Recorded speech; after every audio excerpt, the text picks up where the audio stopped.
Welcome to another episode of Dynamics Corner. I want to get paid, don't you? I'm your co-host, Kris. And this is Brad. This episode was recorded on November 27th, 2024. Kris. Who doesn't like to get paid? Who Paid on time. and paid on time? Who doesn't want to make it easy for people to pay them? If you have a business, right? It's a good way to get paid. Jeez. And with us today, I'm hungry after this episode. You know what I'm craving? I'm craving some coffee bacon. Like bacon flavored coffee? A coffee flavored bacon. With us today, we had the opportunity to talk with Wade and Kate from UST Pay to learn all about payment processing within Business Central.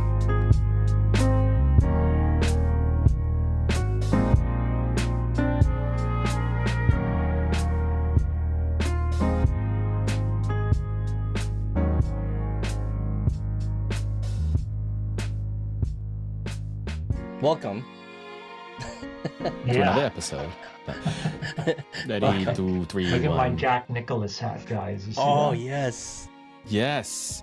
We got to talk about That that. I don't know if you Must saw my have LinkedIn been post. an amazing experience It That's was on many amazing. levels. How did that work out? Like, how did that all happen to have, as someone as a guest? how did that come about? Yeah. So a good friend of mine, he made a pretty sizable donation to the Nicholas Foundation, which they support like child health care. So the Miami Children's Hospital is named after Nicholas.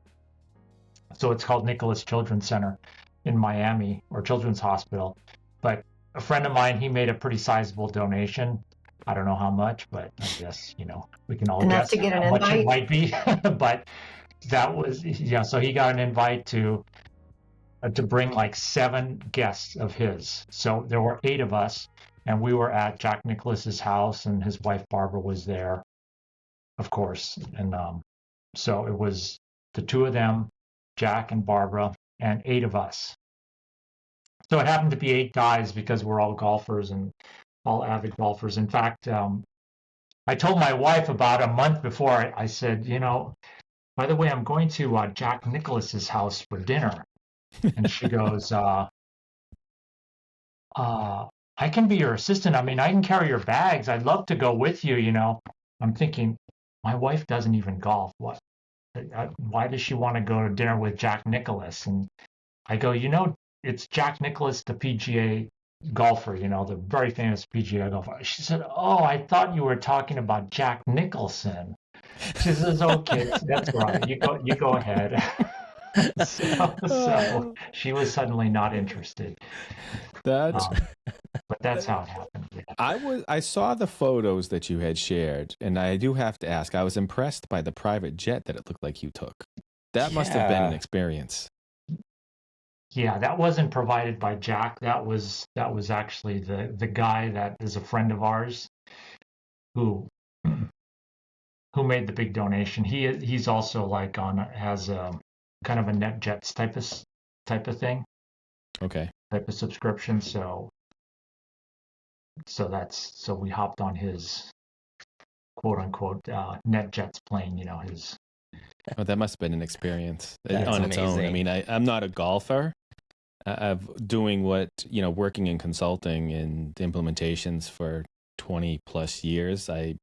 Early on, and not so much recently, because I think everybody knows, I had always been offered the opportunity for foursomes, for events and, tournaments. And I've always had to decline because I never went golfing. But Wade, I think maybe you should come visit and you could teach me how to golf. Okay. On a Saturday, real quick. I mean, is it How something much time do you have? Well, I mean, there are plenty of golf courses around me, so I think you would have a lot of fun, and I could just tag along with you and Mhm. learn. Okay. So what is your like sport? What is your Right now, I don't do anything besides exercise. I used to hike. I like Okay. to run. I don't, I'm thinking I want to play pickleball. Many people who golf told me at this point that I probably shouldn't pick it up because I may not have the patience for it, and it takes a lot of time.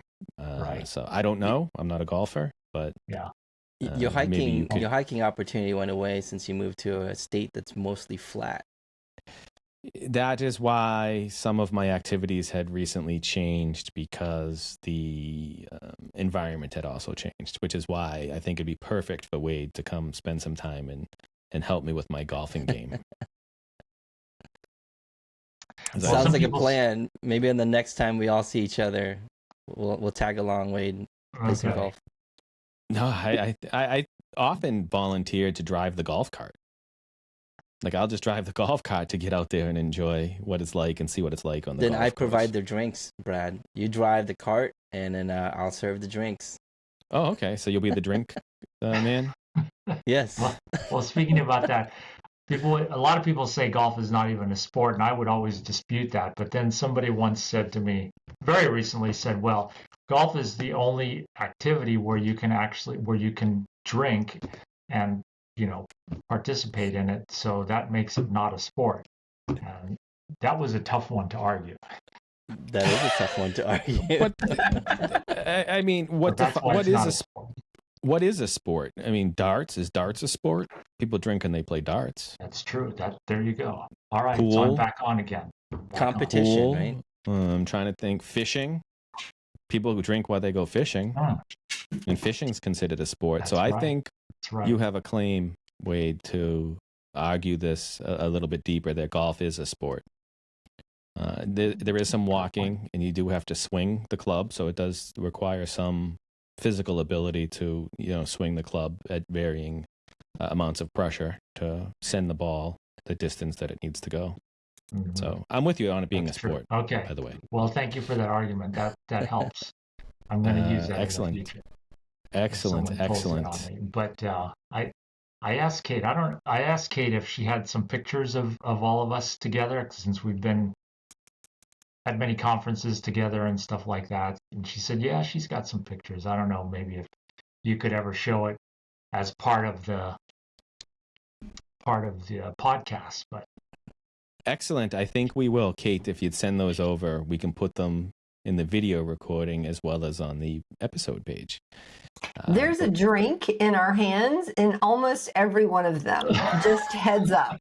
Nobody knows what's in it. It could just be water. Because there's a drink in your hand doesn't mean that the contents is poor, because I am on this mocktail kick, and I will tell you, some of these mocktails that I've been They're pretty drinking good. They Yes. taste better than a drink with alcohol in them, and I don't have the same effect with my sleep, because that's my latest craze, is monitoring and sleep management with it. So those drinks in my hand most likely will be a mocktail. But if you share those with us, maybe Kris can edit out the I'll post drinks it up. too. Boop, But, right there. yeah, yeah, we'll just blur it out now. It's But pretty with good. that- I've got a couple of them that are pretty good. Excellent. Please All right. share them with us, and we will share Looking those as forward part to of it. the episode as well. Okay. But with that, Wade, Kate, thank you for taking the time to speak with us. Again, it's always a pleasure speaking with and seeing you, as Wade had mentioned. We do get the opportunity to see each other quite a bit at various conference and even user group sessions. I know we've all been there, so it's great to speak with you again and hear from you.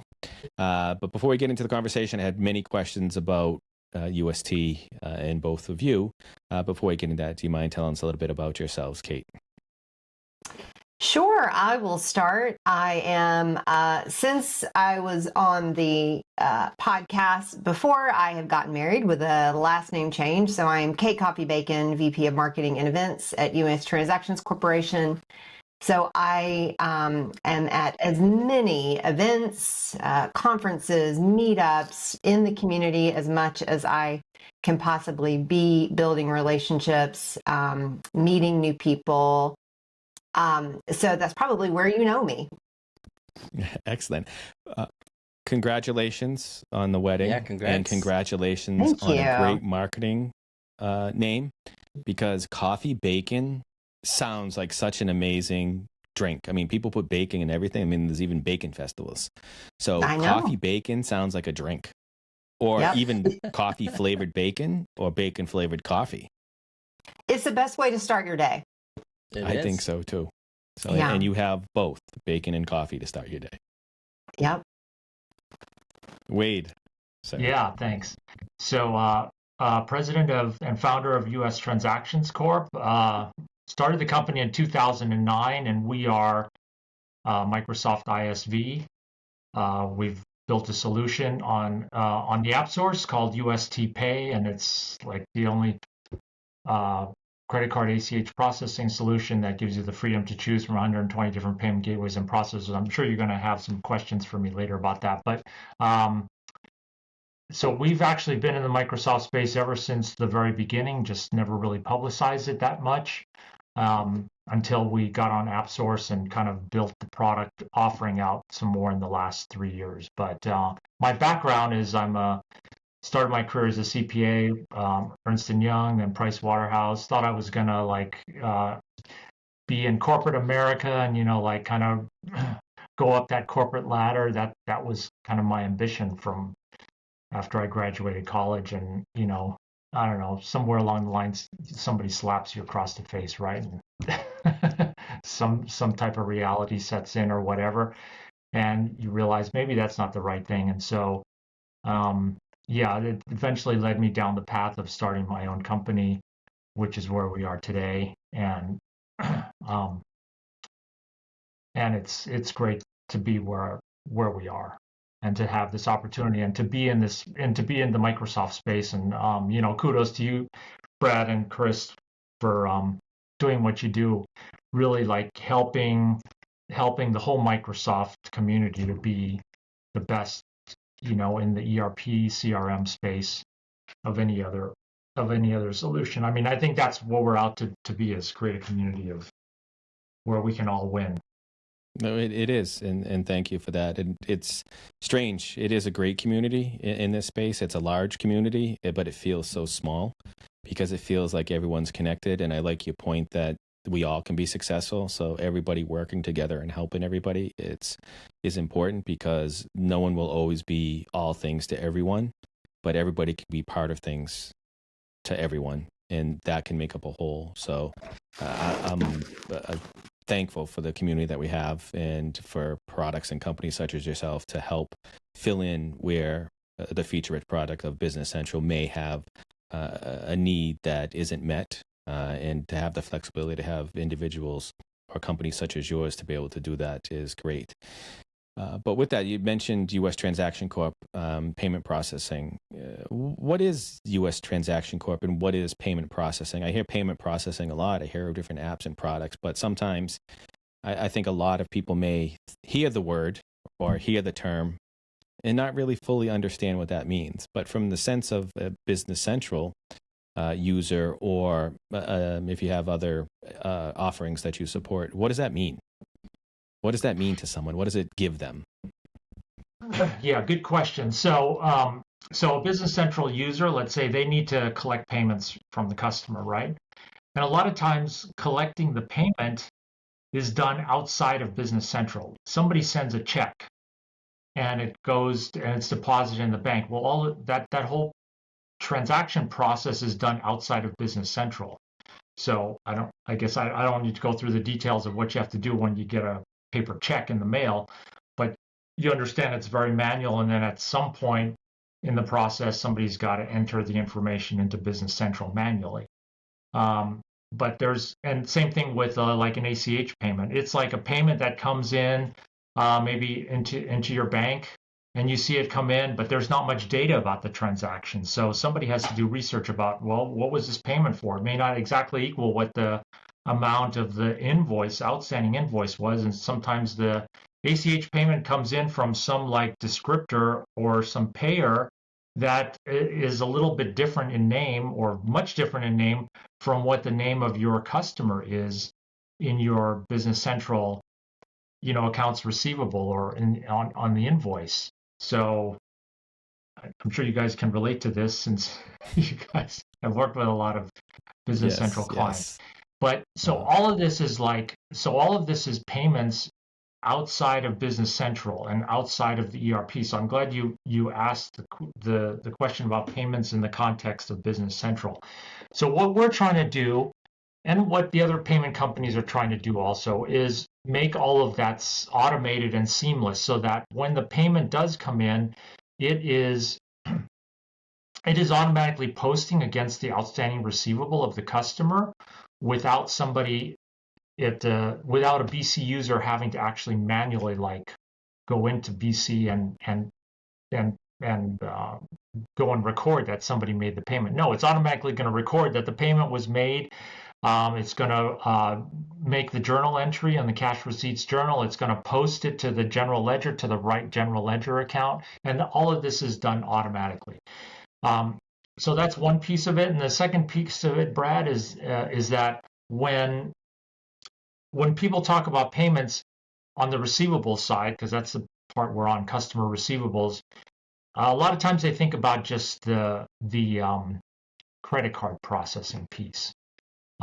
But our solution, we look at it more holistically. We want to look at not just the credit card processing, but make that the ACH, or the direct bank transfer, just as much an integral part of the solution as just credit card. So many of the payment providers, they're not going to publicize or really promote like an ACH type of solution that's built into Business Central, because there's not as much compensation involved with the ACH payment, because, as you know, credit card processing, the fees are like a lot higher, right? You're talking about 2.5–3%. And ACH payments, it's a much smaller fraction of what that would be. But we hear the complaints a lot from customers, from Business Central users, that the cost of credit card payments is very high. And so, we have no problem helping them to find other alternatives, like putting an ACH solution in there that is part of our solution as well, that would eliminate the credit card processing fees entirely. That's a good call out, that the credit card fees are, crazy high. It's especially when you do a lot of high volume of credit cards. So the goal is really to shift to more ACH if possible, right? Yeah, we actually read a statistic, I don't know, 6-8 months ago, that said that it was 80% of transactions in a company are non-credit card transactions. And so there's a lot of transaction opportunity that's being left, and that, we'd like to have a solution that is an answer to all of your payment needs. And that's a need. That is interesting, because go back to your point, Wade. With payment processing, often that's what I thought of and what others think of as credit card processing. And then add that to your point that 80% of the payment processing is not credit card. So that's 20% of collections is done for credit card. And then that other 80%. So if you're trying to automate a solution, and if you're missing 80% of it, that's a big portion of it, where if you can pick up ACH, because ACH is becoming more and more popular. I have a lot of individuals that I talk with that's what they prefer now, is ACH. I'm thankful, because I still don't even understand why in the United States we work with checks, but it's a strange piece. It's real. But say it again. It's real. It is. I get a check once a month. I'm like, wow, this is weird. Yeah. So, and you're also talking about manual processes that have a lot of room for error. You're talking about time, just time intensive processes, like Wade mentioned, going back and forth to your bank account, to Business Central. If it's integrated and all in the same place, it takes out a lot of that manual process. It eliminates the opportunity for error there. So that's a solution that we're offering. So your UST payment processing supports credit card payments from customers. It supports ACH payments from customers. Does it also support wire transfers if someone wanted to pay by wire? It does not support wire.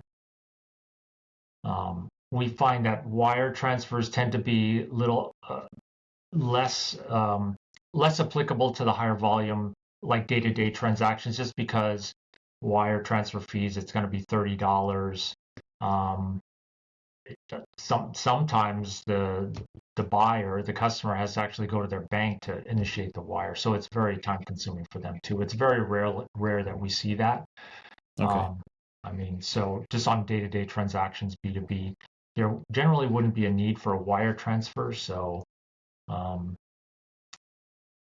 So that could we that would don't stay have. in one of those edge cases, whereas you had mentioned. I mean, I am Yes. asking just for clarification on which Yeah. services are Yeah. offered. I know the cases that I've had to deal with the wire, there were edge cases where it's a one-off, and like you said, you had to run out, and they're costly as it is.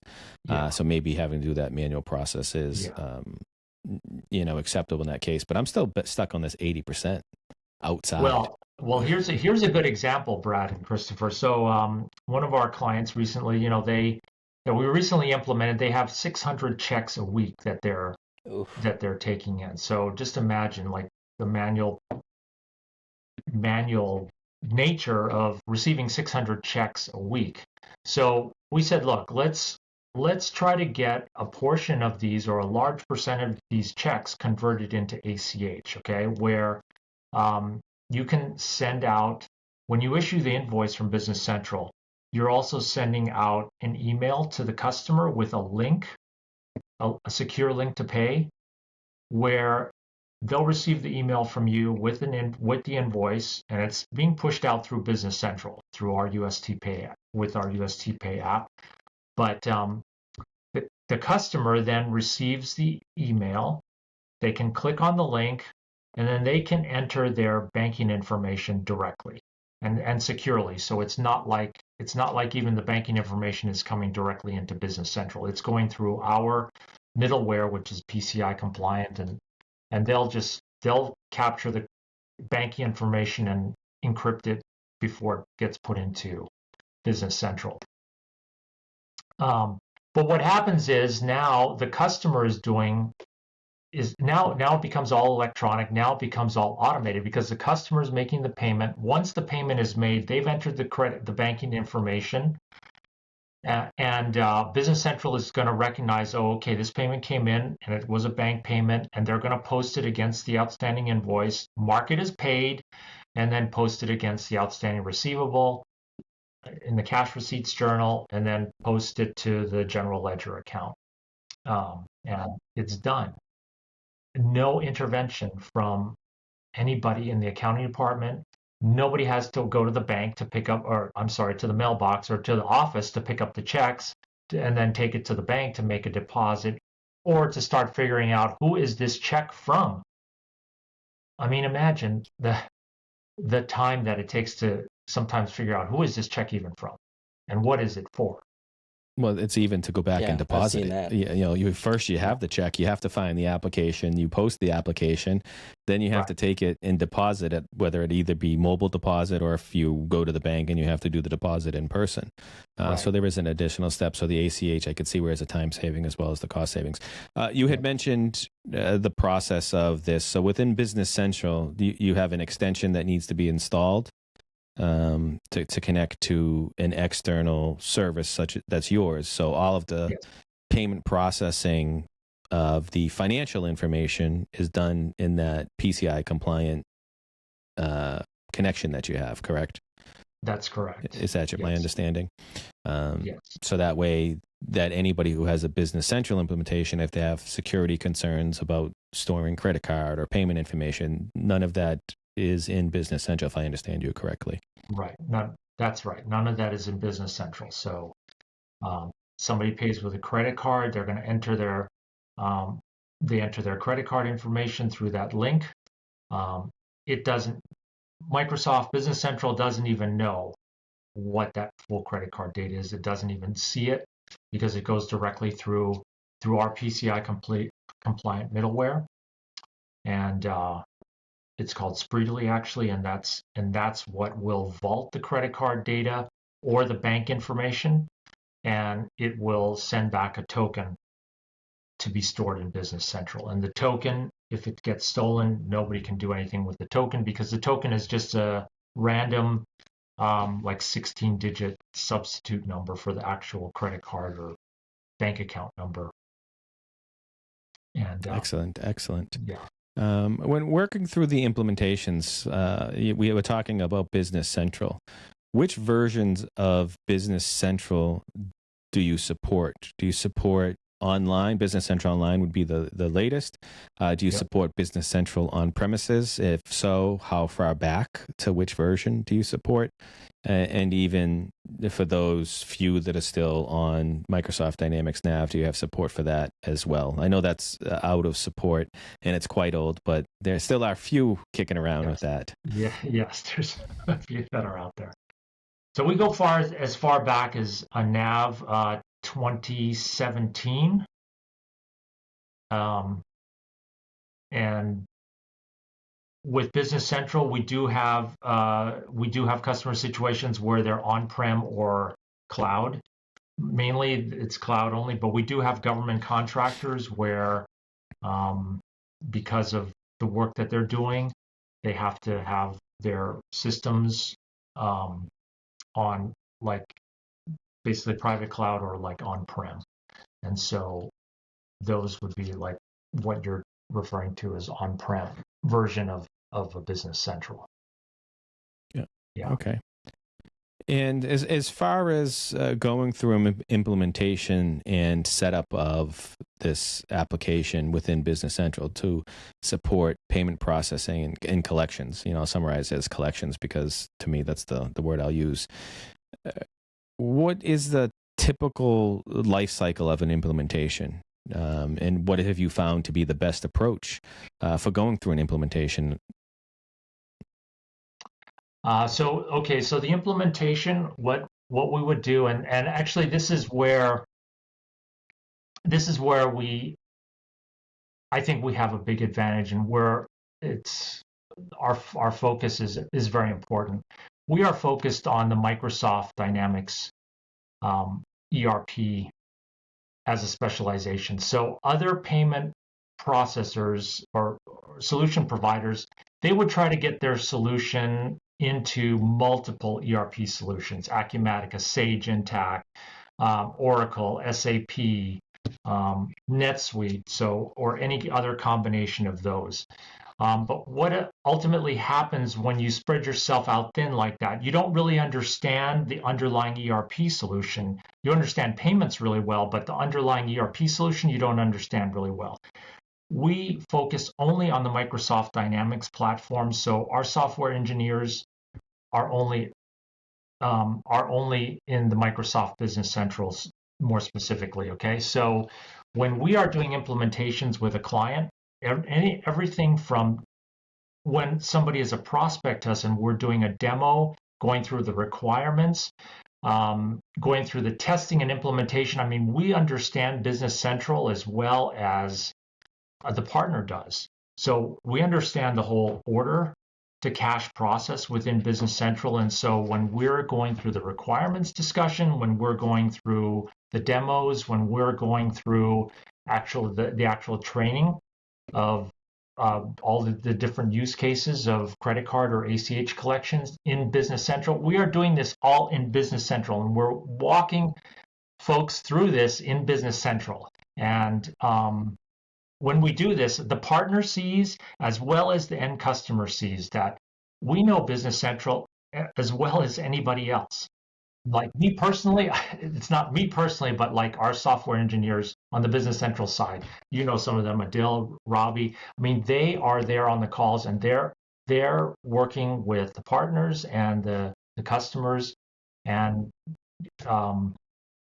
giving a full-on training. So no, it is. That is a big advantage that to have with an organization, because I've been part of implementations of products where they have a great product, but they really don't understand the application that's consuming the product or using the data from the product. Again, you're connecting to a service that you have, and it does create some challenges because even just terminology alone sometimes becomes challenging and frustrating because they're not used to the nomenclature of what we call things in Business Central.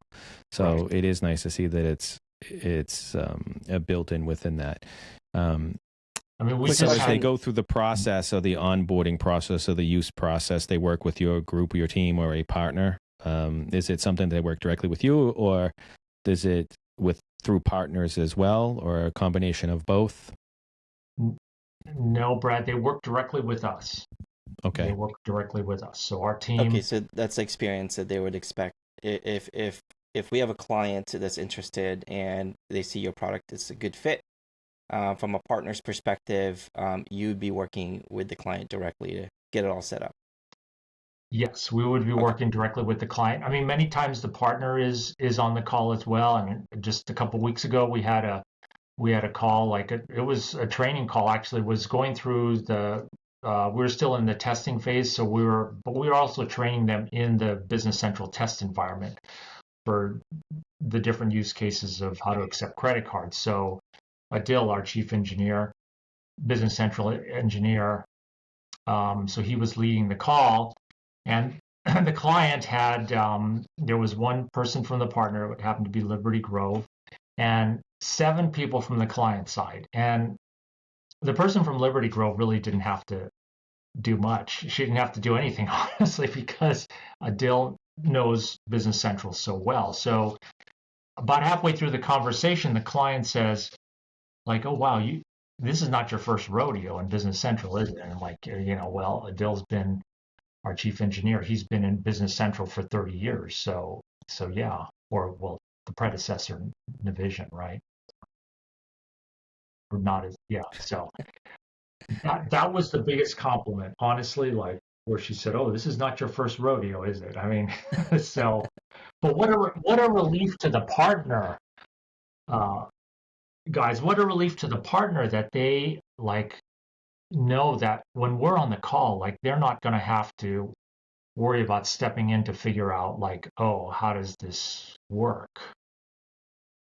Because you have to know a lot of stuff. You have to know a lot of stuff. I just can't imagine how you can cover it.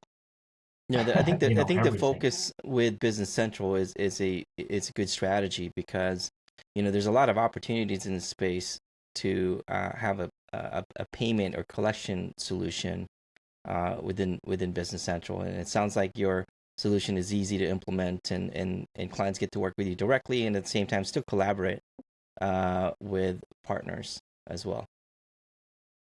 Yes, and we love to work with the partners. I mean, as Kate will tell you, we spend a lot of time. It's different working with the partners. See, to me, that's an advantage because now the partners aren't reliant to have to know the whole application. They have to understand what it does and how to set it up.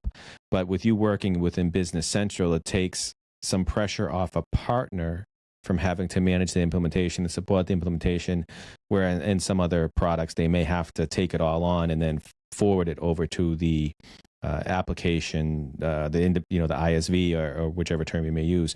And also from a customer's point of view, working directly with you who also understands the application gives them the comfort that both the payment processing portion as well as how it's applied with a specific function in Business Central, which I hear individuals talk about, well, the partner wants to, implement it or support it or do whatever. But to me, with all of the applications that are available, with all the depth of the Business Central implementations, to not have to worry about that piece in the sense that, someone will make sure that the customer is successful with the implementation of this is important. With the implementations, and speaking of successful, Kate, you mentioned something interesting to me. I'm still going to, get hung up on this 80%. We love stats. Statistics, yes. What type of process improvement have you seen or witnessed or heard from a customer that went from not using the UST payment processing service to using it? The before and the after metrics of some growth or some performance gains that they may have had. Well, Brad, I'm going to have to turn that question over to Wade because he is the one that's walking through the implementation and the process with the customer, so he can give you a better before and after story than I can.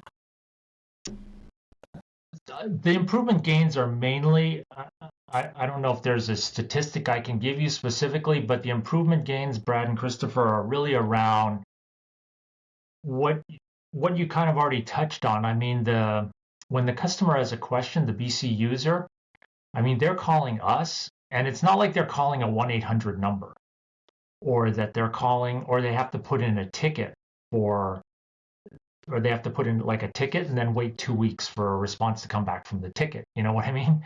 I mean, they have the direct contact information of our customer support director, or somebody else in customer support. So Michaela Johnson, they have my direct contact. They have Adil's direct contact, if he was the one that was working on it.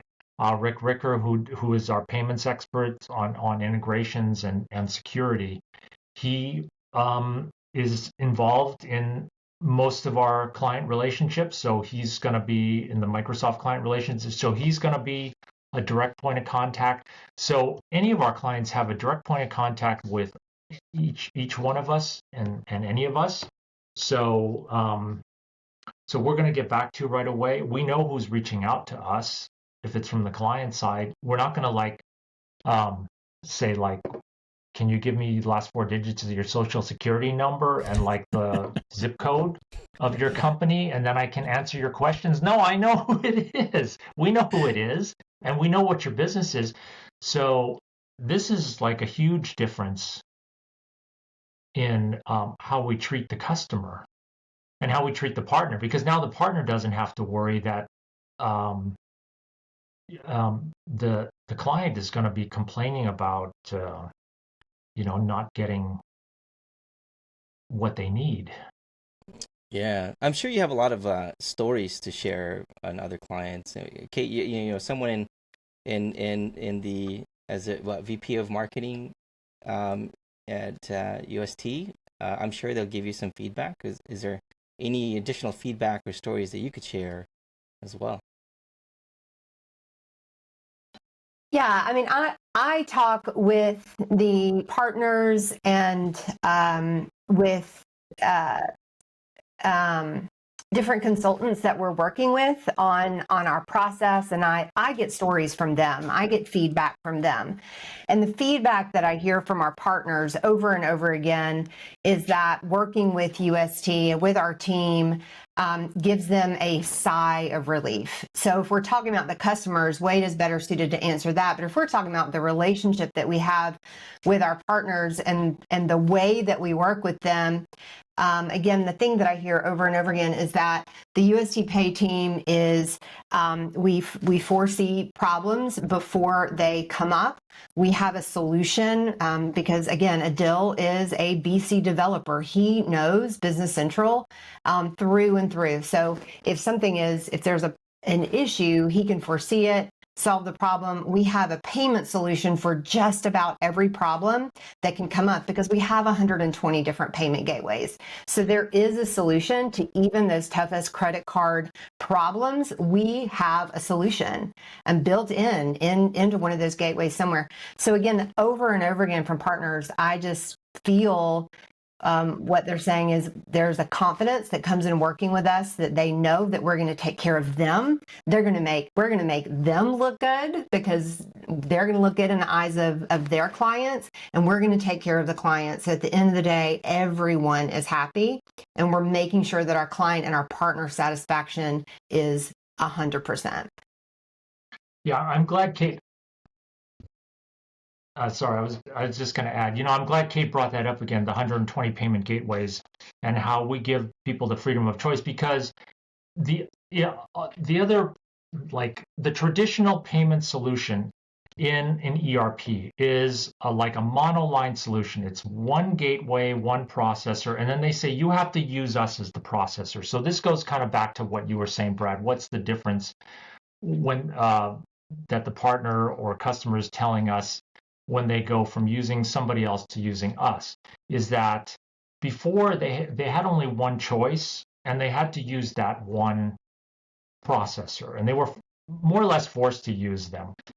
And as long as that solution did everything that they needed it to, that's great. But then as soon as your business, like let's say, grows, you may have another division, and you have a division in Canada, you have a division in US.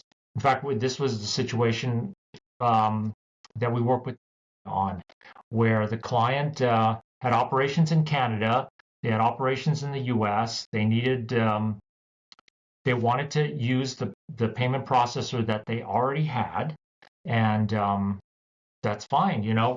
As long as it's one of the 120 gateway options that we can support, then that's no problem. We don't have to be your processor. We just connect you in through our UST Pay to the right gateway and to your processor, and it's done. This speeds up implementation for the partner, so it improves the professional services like profitability for the partner, because you're not wasting time on things that are going to slow things down, like setting up a new account, setting up a new credit card processing account, with a new processor. And that takes time. It takes like 2 weeks at least. And then you've got to test that account to make sure it's going to work okay, and all this stuff. And usually it takes more than 2 weeks, because you have to collect signatures from the client, and it's not easy to get all the signatures from the CFO and know your customer requirements, all these FinCEN requirements that are out there now that are much more stringent than they were before. So I know I'm kind of rambling on and on, but so you're not forcing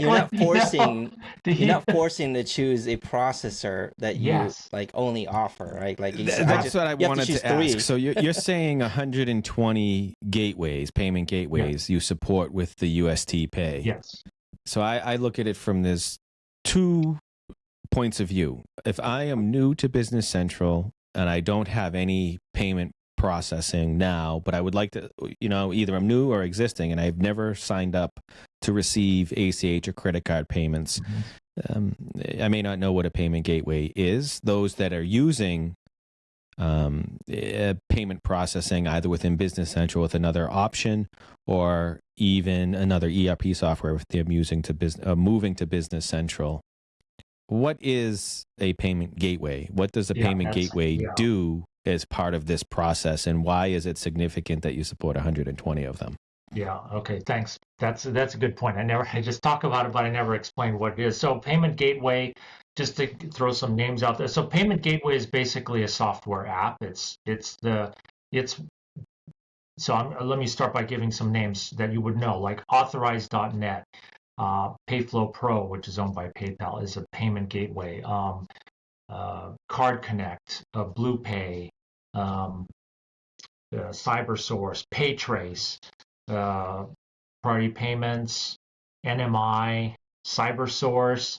Oh, Stripe. Okay, Stripe is a well-known payment gateway, right? So all of these are basically the user interface, or the kind of their responsibility is to collect the credit card information directly so that it's not going through Business Central, okay?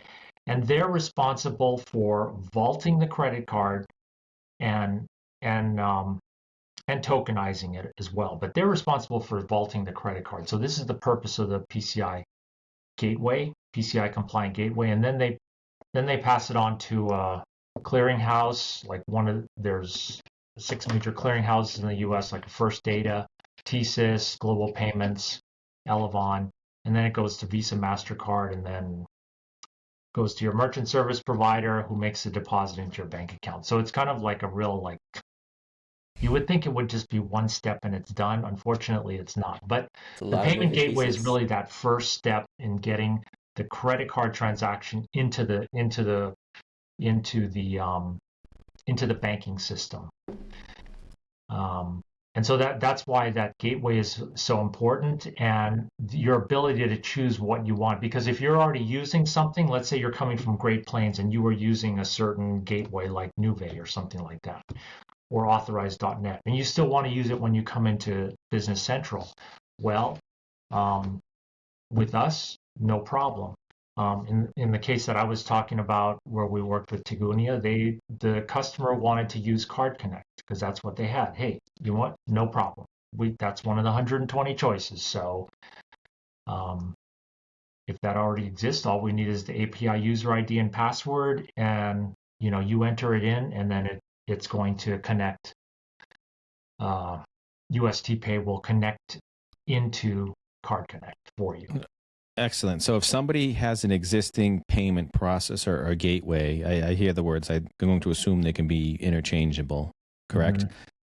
So if I have an existing payment processor, either within Business Central through another application, and I want to move to your solution, or as you had mentioned, I'm coming from one ERP software or some other platform, and I have a payment gateway, chances are with you accepting a 120, we'll be able to use that existing payment processor. If I'm somebody new, it sounds like I would need to set up a payment gateway or a payment processor. How is that relationship handled with your application? Could I have you and your service choose the payment gateway or use the payment gateway, or would I have to go out and find a payment gateway on my own, then come to you and say, okay, I have this payment gateway and this is what I want to use? How does that work for the new implementations? Okay. Yeah. These are good detailed questions. My goodness. Okay. So right off the bat, here's another big advantage of having 120 gateways and processors. So we can help you get like some competing quotes from 2 or 3 payment processors because we have so many choices that are built in there. Because of our expertise, we can make a recommendation for you, like which, like PayTrace or Priority or Card Connect or whatever. One of these are going to be probably the best for you because of this reason or that reason. But I'm not saying that that's hard and fast that that's going to be the best solution. It depends on the customer situation. How are they taking credit card payments? Is it card present versus card not present? What types of customers are paying them? Is it government, or is it Fortune 500 companies that are your customers, or is it small customers that are buying $25 T-shirts? Thousands of them a day. So it depends on the situation, which is going to determine what solution is better for you, because part of why there's so many options is because they grew out of different business requirements or needs. So that's how we're going to be able to help you. But because there's so many options, we can essentially give you like 3 different quotations, because ACH and credit card processing is a competitive bid process. So you can easily get 3 quotes. Now, if you take another solution out of the box that is the more traditional solution, well, you're only going to get 1 quote, and you only have 1 option. That's it. So there's no real being able to shop around or having a choice. I mean, the only way you have choice is you've got to look for another software app that handles another payment gateway and processor, and then you got to ask them for a quote. So you're doing the legwork for a customer that may not know which one to go, and then you're doing the legwork and presenting and propose a solution. Yes. So yes. In addition, what Wade is saying too, there's a great opportunity for UST Pay to partner with a client, with a company in their scalability. So as their business grows and they have different needs that arise, we have a solution that's built in. If we need to switch their gateway, we have an option. That's another value that we're bringing. In addition to knowing these gateways, knowing the, if you want to call it a matrix, like we know the strengths and the solution that these different gateways are bringing, and we're little matchmakers. We can put the right client with the right gateway. So that is even an added service. I was coming from the question of a new implementation or new user to payment processing, how they could take advantage of your services. But it sounds like to me, even if I was an existing payment processing customer from elsewhere, it sounds like you could also help somebody find and validate that they're working with the proper payment processor for their situation. Wade, you talked about different scenarios based upon transactions, volumes, types of payments. So not only is it the ability to automatically apply cash or payments in Business Central, which I have a few questions on, you can also help someone validate and find the right payment gateway or payment processor for their business as part of this service. See, that's deep. Going back to the payment application, one thing with payment application, So obviously, and a customer may have one invoice. The invoice will go out. The customer will pay the invoice with a credit card, and it will come back in, and you can apply it to that payment and close out the invoice. How do you handle the cash application where there may be multiple invoices to pay? So one of the scenarios that you come across is you have multiple invoices that may go out and a customer may pay. Do they pay individual invoices? Can they pay a fixed dollar amount, set dollar amount? And how does that cash, I use the word loosely, cash, how does that cash get applied to the open AR for a customer? So there's a couple of ways. One is the accounting back office or customer service. They can go into Business Central. We created a new tab called Card Cash Receipts Journal, I think it is, where then you can, or Card Cash Receipts, I can't remember what it's called exactly, but you can then go into the customer and see like all of their open invoices. And so you can select which invoice is going to be paid and then mark the invoices that are going to be paid, and any one of those invoices, if it's going to be a partial payment, you can indicate what the partial payment is, and then just tag it to the appropriate credit card number that's in the wallet. So the BC user would see the last 4 digits of the credit card number to know which card on file is going to be the one used.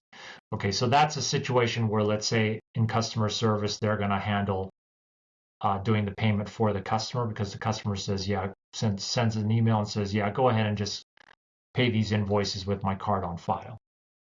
The second scenario is we would have an invoice portal where the customer can see what their outstanding invoices are, and they can do more of a self-service. Manually select which of the invoices they are going to pay, and then they would either enter their credit card number or they would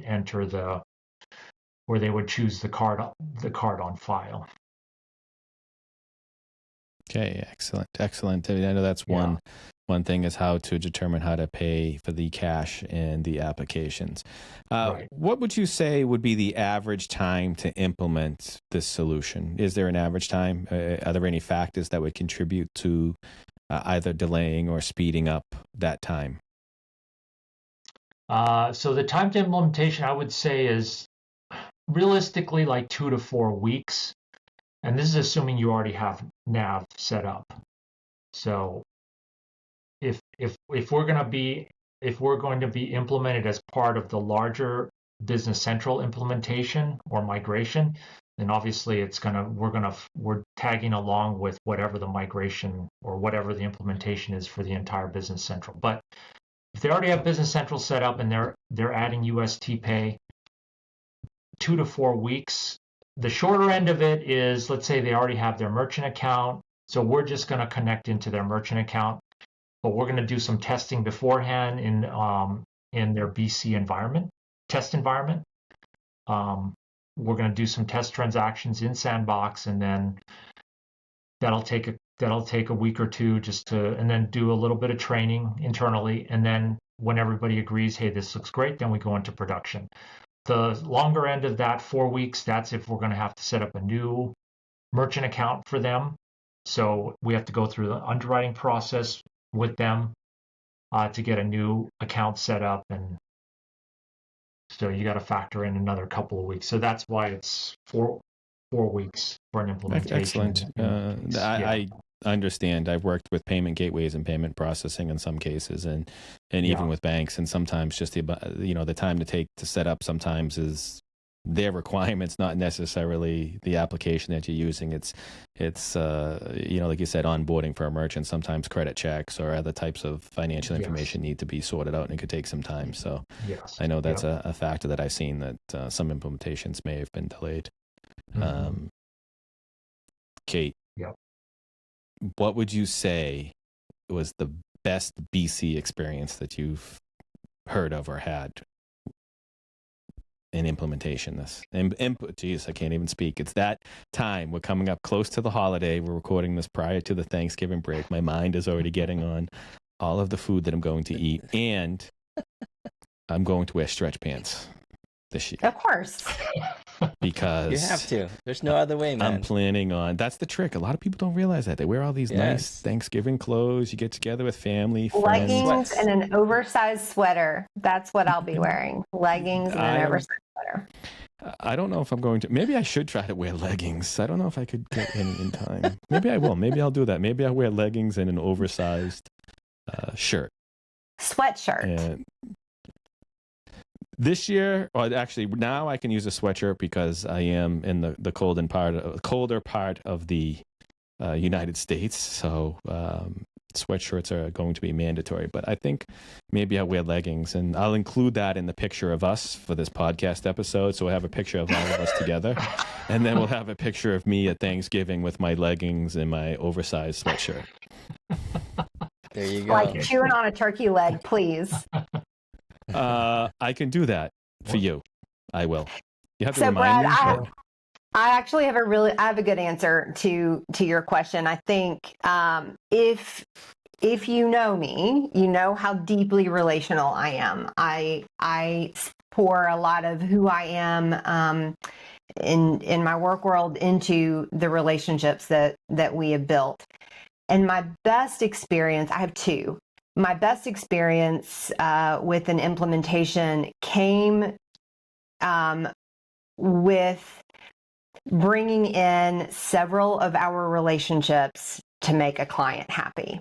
So e-commerce, consulting, brought it all together to give a client a product that they could depend on, that will grow with them as their business grows. It was emotional for me. It was like we all worked together to make this happen. And I was hearing the story actually at Community Summit a couple of months ago. And, Community Summit is always a little bit emotional for me because when we went, many people have heard the story before, but when we went to Community Summit just over 2 years ago, we knew maybe 5 people there.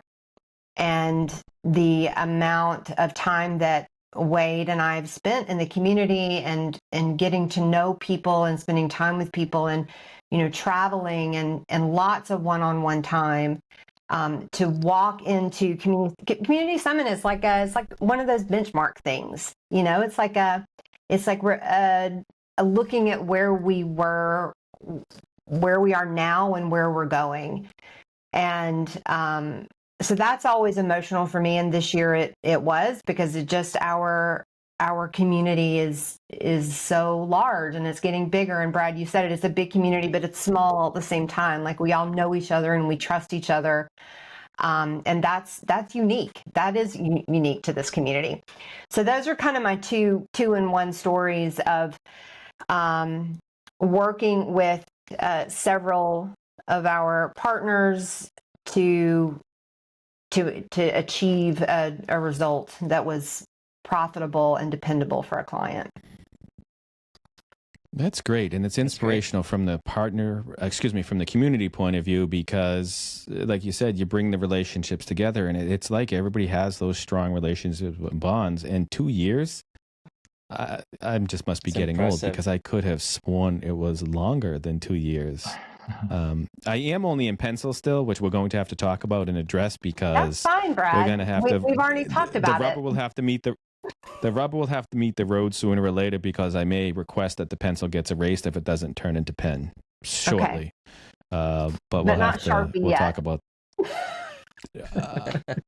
Well, pen and Sharpie to me are the same. So similar to payment gateways and payment processing, maybe the same.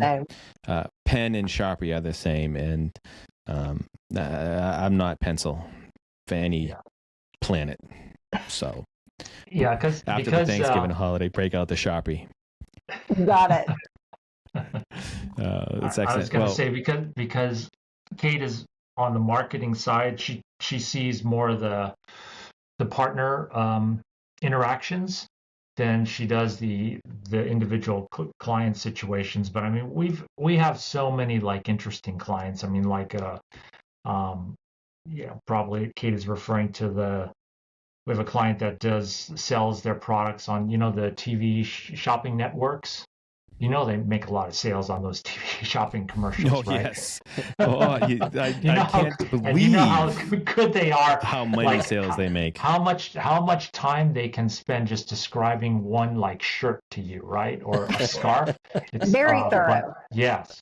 But anyway, they're selling more precious metals. But anyway, um, Forvis was the partner. They community summit. I mean, Kate was there. They're like, okay, it's so great to have somebody that is working side by side with us and really like handling the customer situation from soup to nuts so that, as you mentioned earlier, Brad, that they don't have to understand all of the details in credit card processing because you guys have to, you're implementing the entire solution. You have to understand the whole thing. How can you understand so much detail in, payments as we would? And that's what our job is. So, and that's the heavy lift that we It do. makes And it we, makes it so much easier. We just pawn it yeah, off to somebody that just implements it, knows the industry anyway.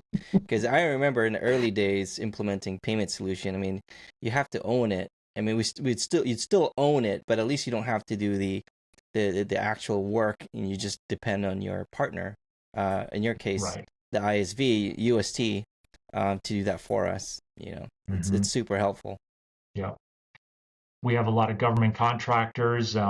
They sell like products to the federal government, whether it's medical equipment, office supplies, a big company that runs a base store, military base store, and they're taking a bunch of government purchasing cards. So Extivia, one of the Microsoft partners, GovCon 365, and ArcherPoint. We worked with them together with InsightWorks to get their solution put in place for credit card processing, which was card present transactions, because it's all of these, what, here you go, like all of these anomalies of our customers, um, battleships and aircraft carriers that are coming into Norfolk Naval Base, and they're going into the store to buy all the materials and products that they need um, for whatever the 3-4 month uh, cruise that they're going on. And so this is the operation that our client has. So a lot of different, obviously food and beverage and food manufacturing wholesale is a big vertical for Business Central, but there's a lot of other interesting businesses that run on Business Central, and so it's It really is. cool to Yes, see. there is. I've been fascinated to see and learn about the businesses that use Business Central. It's amazing how some of these businesses operate because you don't even think about it when you're purchasing products or you see products and you never put any thought behind, or I used to Yes. not put thought behind in some cases. Yep. Wow. There's a lot that's involved in creating this, whatever this may be, this widget, right, to keep it simple. Mm-hmm. But it does sound like you have a great solution, and it's great that those that use Business Central have a way to incorporate payment processing to help make their organization become a bit more efficient when processing payments, or maybe even a lot more efficient, depending upon the nature of their business. But Wade and Kate, thank you very much for taking the time to speak with us this afternoon, this pre-Thanksgiving. I'm getting hungry now, and I have to go see if I can run out and get a pair of stretch pants before the stores close for the evening, because now I'm committed to it. But if anyone would like to learn more about the solution that you have for Business Central, what is the best way to learn about it or get in contact with you?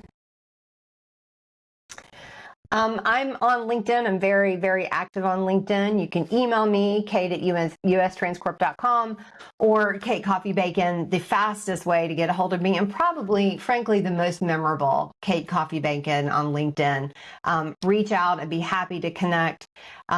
Schedule a demo. Wade Tetsuka at ustranscorp.com. Wade is also on LinkedIn. That's a great way to get both of us. We'd be happy to talk about our solution and our offerings and see if there's something that we can do to help you or your client. Brad, I do want to say, you mentioned at the beginning that we get an opportunity to see each other quite a bit in the community at meetups and things going on. What, Brad and Kris, where are you headed to next? When am I going to see you again? Ooh. I will for the rest of the year, I'm hunkering down, but I don't know where Brad's going to be. Good. I will be staying still. Well, not really staying still, but I'll stick with my routine for the rest of the year. But in January, I will be in Tampa at the Doug meetup. That's at the beginning of January. February, I think there's another Summit Roadshow also going to Tampa in February. Then I'll be at Directions in April, Dynamics Con in May, Summit next year, and then there's a few other conferences I'm trying to schedule in as well. But if Wade comes down for golfing, you should tag along, and maybe he could show us both how to golf if you don't know how to golf. I'm not allowed to golf. Wade has told me that before. I just work on relationships. I'll drive the golf cart. How about that? There you Wade, go. And I hear a drink. trip coming, Wade. Because you're a partner, Brad, I'd probably I'd have the patience to take you out there. Excellent. We're setting that up. It's the weather's beautiful now down south. So, and the great golf courses in my area. I don't know. Someone told me, they said there's 28 golf courses in my area. So you could come and spend a whole week golfing. Just within your area? Just within just within the city. Wow, that's quite a bit. Yeah, I haven't validated that. I think I will look that up to validate that, and I'll have to get back to Wade. But Wade. Yeah. Hey, before we go, can I just tell a short story? Absolutely. I know Brad and Christopher, you guys probably also do some like community outreach or some other thing aside from what you do for work. I mean, you obviously do this, so that's part of it. I'm on the Northern Virginia Community College Foundation board, and Nova Community College is actually the second largest community college in the United States. And they were actually written up in this book written by Harvard Education Press. The book was called America's Hidden Economic Engines, and it's about how community colleges are preparing the workforce, preparing like this, workforce for future jobs, the jobs of the future. Okay, obviously IT fits into that, and things like data centers and stuff like that. So, but the story is this: I recently, and I'll send you the picture, and you can maybe share it as part of the podcast. But so recently, I went to one of the campuses of Northern Virginia Community College, where one afternoon they were just having an industry student networking session, and there were 30 students from their IET division. So this is Information and Engineering Technology, IET. So these are students that are planning to get into the IT field or cybersecurity, whatever. And they had 30 students, and they had 10 industry executives there. I was one of them. And the industry executives sat at different tables, and then the students could go around each table and just have a discussion with the industry executives, ask whatever questions they want, whatever. So I happened to be sitting at the table with the head of AWS, Amazon, who oversees their whole data center operations. So over the course of the afternoon, we spoke to about probably 12 students. But the contrast was pretty extreme. Like, you got AWS, the guy that oversees all of the data centers, okay, for AWS. You can imagine that. And there's me, US Transactions Corp, a small entrepreneurial company. But it's what I found, well, two things. Number one, that people are very interested in hearing from an entrepreneur. You guys are entrepreneurs yourselves. And probably about 20% of these students are themselves going to become entrepreneurs. They're going to work for a company, but they are eventually going to start their own company. So it's very important for them to hear what the life is and the journey of an entrepreneur. But the second thing is I talked about how exciting it is to work in the Microsoft space. And I just wanted to say that it really is exciting to work in the Microsoft space. And that was one of the message I communicated to these kids. And they were really, and actually they're not all kids, because some of them are reskill. So some of them are 30-year-olds that are in different fields, and they're going back for some certification program, maybe to the community college, and now they're going to go back into the workforce in information or engineering technologies in a much higher paid position, where there's a shortage, where there's a need, so that we are all not competing against each other for the same, hiring each other, resources away from each other, right? Yes. That is a great. That's awesome that you're doing that. That is great on many levels. One, the Microsoft community I found has been amazing, as we've talked about. Two, I'm thankful that you mentioned the reskill, because I know there's a reskill program even within Business Central, because as time changes or as businesses evolve, some positions need to, or some individuals need to, maybe change. And it's nice to see that there's options available to give them the opportunity to learn a new skill, to be able to work and compete with others in the industry, or in an industry. It's the same. I talk to so many people struggling, looking for a position. They always want someone who has experience, but yet nobody wants to give someone that experience, so that they have to have the experience and where they start. Right. So that whole reskilling program, I think, is amazing, and it's a great opportunity to help everyone, because none of us know where we will be, right, in a few years with positions, the way the world is changing and the job force. So it's great to see that the community, I quote, everyone thinks I'm in a cult. I say that over and over again when I say the community cult. But thank you for sharing that, Wade. That, to me, is a powerful story for many levels, not only from the entrepreneurship, but just giving back and sharing your experience and sharing your knowledge with others, so that they can also become successful in the workforce, and also those that may have had some, changes in their life, to be able to learn a new skill, to be able to still continue to perform and provide and have pleasure working. But again, thank you both for taking the time to speak with us this afternoon. I appreciate it, and I hope that you both have a pleasant holiday. This guaranteed will be released before the holiday, because the holiday is in just a few short hours. So thank you again for your time. We appreciate it. Okay. Good all right, seeing thanks you. a lot, Brad. All right, take care. Thank you. Ciao, ciao. All right, you guys are the best. Take care. Thank you. Thank you, Kris, for your time for another episode of In the Dynamics Corner Chair. And thank you to our guests for participating. Thank you, Brad, for your time. It is a wonderful episode of Dynamics Corner Chair. I would also like to thank our guests for joining us. Thank you for all of our listeners tuning in as well. You can find Brad at developerlife.com. That is DVLPRLIFE.com. And you can interact with them via Twitter, DVLPRLIFE. You can also find me at matalino.io, matalino.io. And my Twitter handle is matalino16. And you can see those links down below in the show notes. Again, thank you, everyone. Thank you, and take care.